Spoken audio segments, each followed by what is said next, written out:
When I published Rodriguez's manifesto earning me an FBI visit, I stressed how important it was to make these materials public so there wouldn't be an information vacuum for conspiracy theories to fill. There is something that, this is what I wanted to tell you. It's driving me crazy that people are calling it a false flag. A woman who knew Rodriguez said, "This development is shocking, but not completely out of character," she remarked, echoing sentiment expressed by others.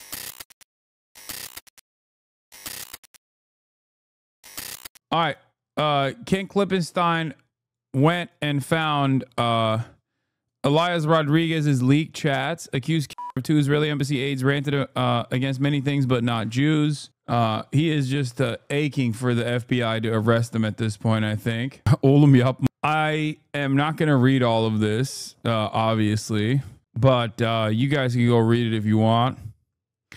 I don't think there's anything in here that's like ban-worthy, but at this point, I don't know. I don't know. Is it ban-worthy? Is it ban-worthy? Perhaps. Who knows anymore? But basically, I read through it on the side while the stream was going on, and most people, including one of the people that was like close to Rodriguez, basically said that, like, where was it? Hold on. He was on something awful. He was on You and Die, the misanthropic subforum of Something Awful. And here's what Gremlow stated. As more information comes out on Elias Rodriguez, a clearer picture of a hyper-online person mainlining headlines and disaffected by the American political system emerges. No suggestion of anti-Semitism or racially motivated hate, despite claims from the Trump admin. But basically, my initial assessment was correct, which is that this person is very angry and resentful towards Israel and the genocide that Israel is doing and America's participation in that genocide. And the chat logs reveal a man who hated the Republican and Democratic parties, Kamala Harris, Joe Biden, Donald Trump, the right and the left, the bourgeoisie, the United States, the West, and of course, Israel. He even hated the only political group I could find he associated with, says Ken. PSL sucks shit, Rodriguez wrote in one of many messages lambasting the obscure Party for Socialism and Liberation that he had once participated in.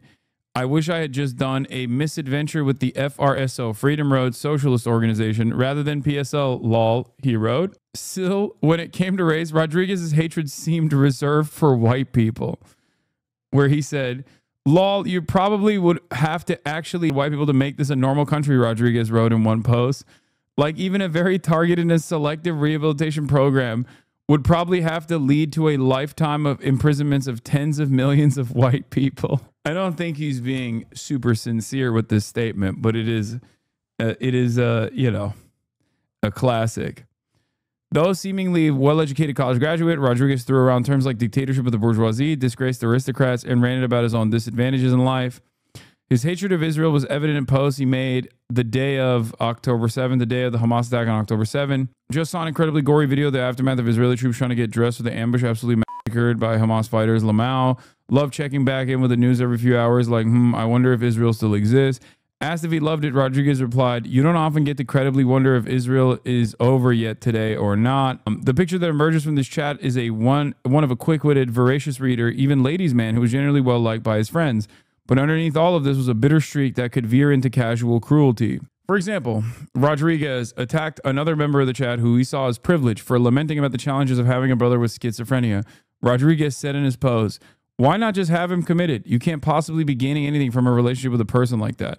Just put him in a padded room and forget about him. If there was a person you loved, he's gone now. Let it go. Can't you just chain him in the basement and slide meals under the door? I'm just tired about hearing about this guy. He's useless. We get it. Stop complaining and just dispose of him. So a little bit of a freak in that regard. When I published Rodriguez's manifesto earning me an FBI visit, I stressed how important it was to make these materials public so there wouldn't be an information vacuum for conspiracy theories to fill. There is something that, this is what I wanted to tell you. It's driving me crazy that people are calling it a false flag. A woman who knew Rodriguez said, this development is shocking, but not completely out of character, she remarked, echoing sentiment expressed by others. They were at first shocked, but not ultimately surprised that Rodriguez did what he did. That, to me, is a perfect assessment of the events, and that was also even like judging by the limited amount of social media footprint that I had of this guy and everything else that I saw, a perfect assessment. And like I said, brain broken by the magnitude of cruelty that he had seen on the timeline, seen in news media and the disinterest. The woman said he always had strong political convictions. From the sound of the manifesto, he's the same as he was. Nah, bro, I heard on Reddit that you think it's a false flag.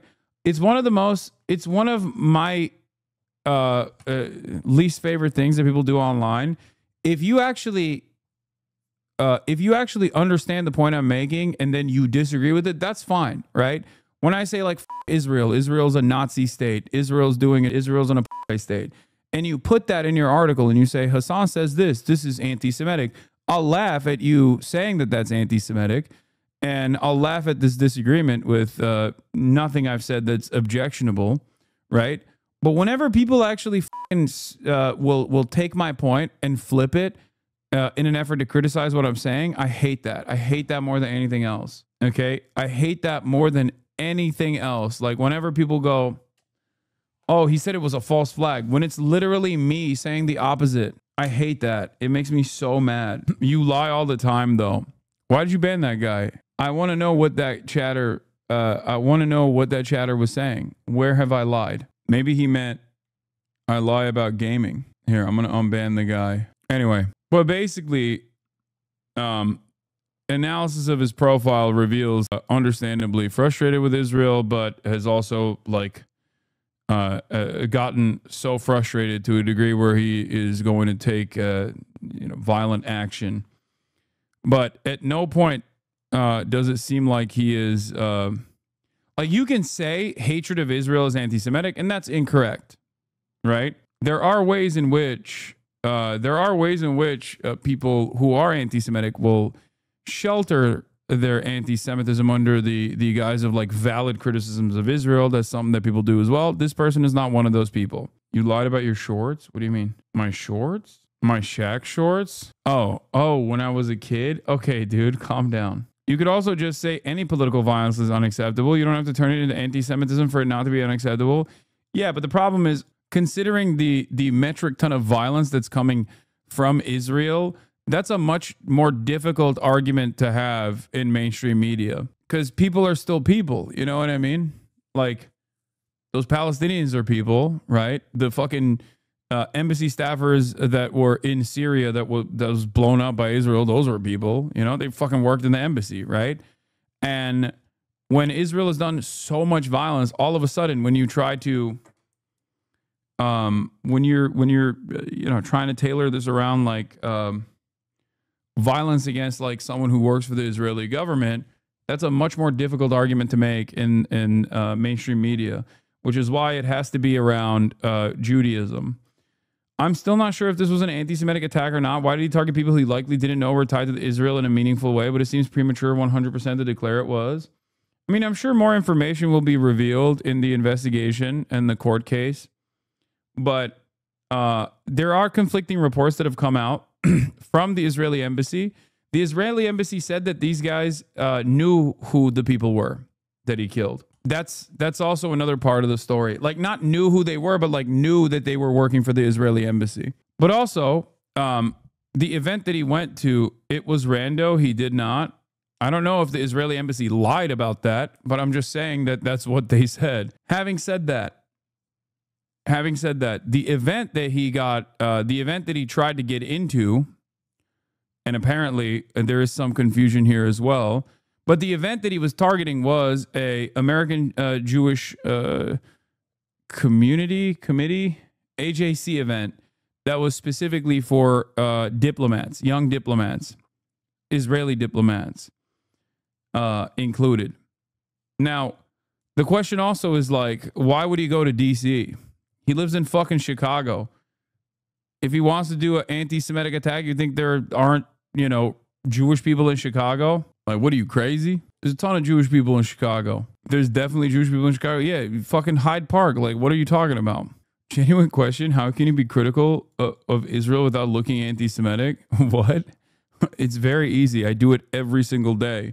People still say I'm anti-Semitic, but it doesn't matter. Yeah, large Jewish population, like 4 miles from where he lived, the town literally shuts down on the weekends. Yeah. So does that prove it was premeditated? Yes. I mean, it definitely was premeditated. It definitely was premeditated. The difference is it a premeditated hate crime against Jewish people, as the media was quick to suggest?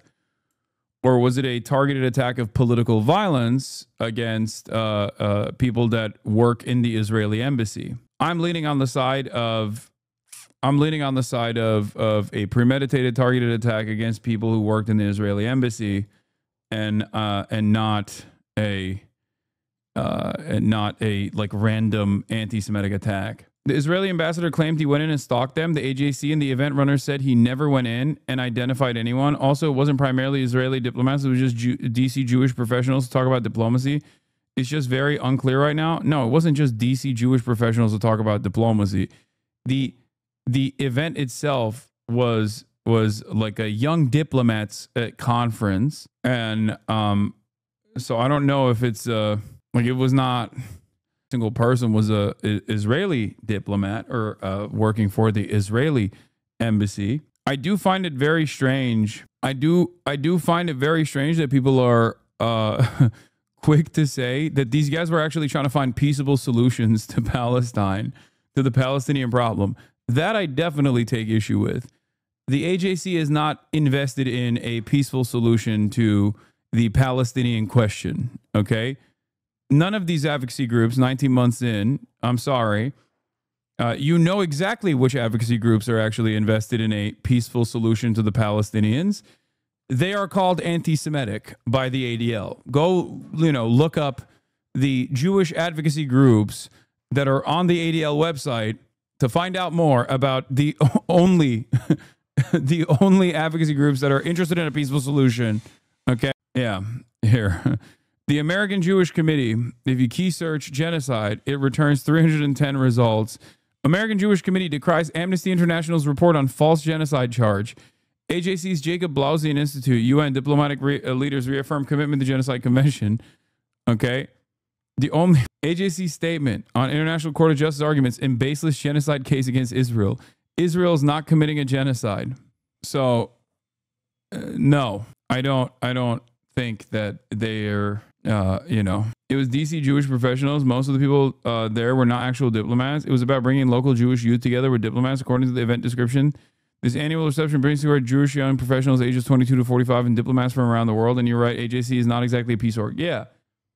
No, I understand what you're saying. That's why I said there is no guarantee.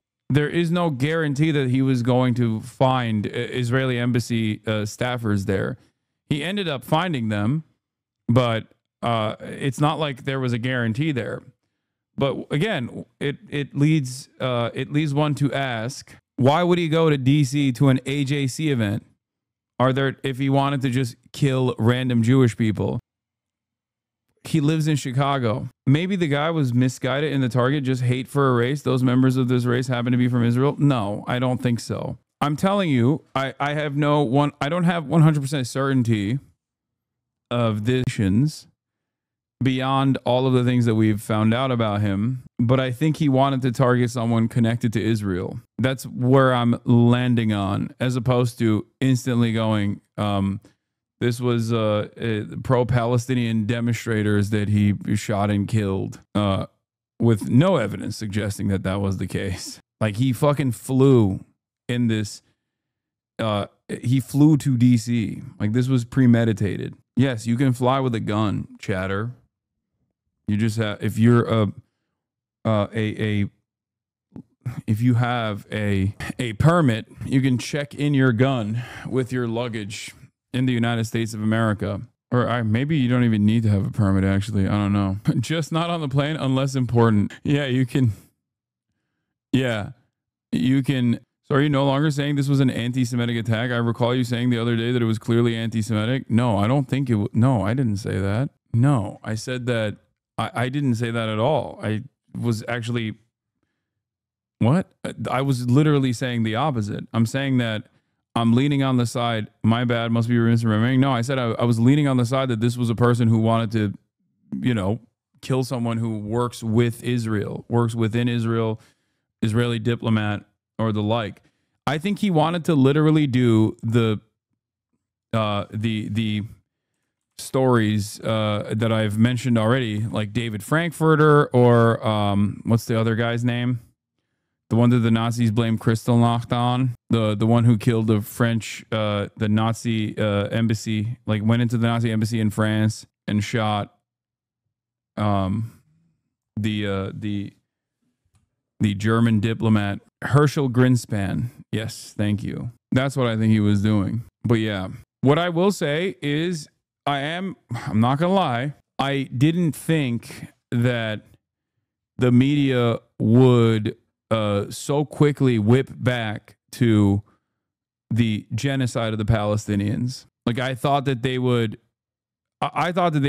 talk about this story for at least like, I don't know, maybe like 3-4 more days. And it's crazy. Even like there were people who literally were like, this attack is awesome and more should happen and stuff, right? There were people on TikTok saying stuff like that.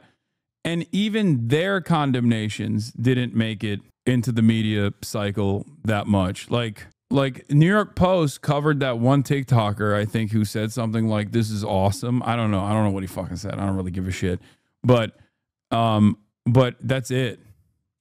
There wasn't like widespread condemnation from the New York Times or anything like that. I think it's because it's clearly anti-Semitic. No. I think you're misunderstanding. I think people heard that it was anti-Semitic and still didn't care. I think people at this point are just like, dude, stop Israel, please. Like, I think that is what the actual like broader position of the American public is. Like, I don't even think that they were making this assessment. I don't think that they were making this assessment that like, is this anti-Semitic? Is this an anti-Semitic violence? I think America, like the broader collective consciousness and their tolerance for even political violence or even hate crimes is quite literally reaching a level where it doesn't even make the fucking news for Americans. It doesn't even like, we're so used to violence all the time. We are so used to violence all the time. Both the structural violence that we experience that we don't even fucking verbalize as violence or even assume as violence, but we feel the impact of it. But then also the daily mass shootings that take place and everything else that I think Americans basically are just, Hasan, are you okay? Political violence? What? No, I'm saying Americans just don't care. They are so desensitized. Like it's shocking. Our capacity to care. What? Can I have your dog? She looked like she need a better home with a dad that give her more money. What? A dad that give her more money? This dog lives a better life than you, chatter. What the fuck are you talking about? Kaya, do a money spread. She about to do a money spread. Anyway, on that note, I'm tired. I don't know why. I can't make it to 8 hours nowadays. I'm getting old, man.